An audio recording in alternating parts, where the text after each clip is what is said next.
Hello viewer, here I have made a heart design. I will try to change the pattern and colors here, then make another one.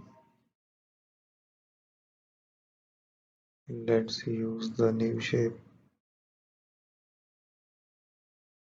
We will try to make another one using there.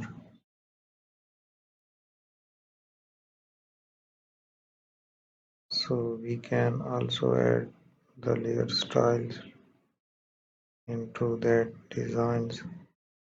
I will take a big shape to show you how we can add the layer styles into it.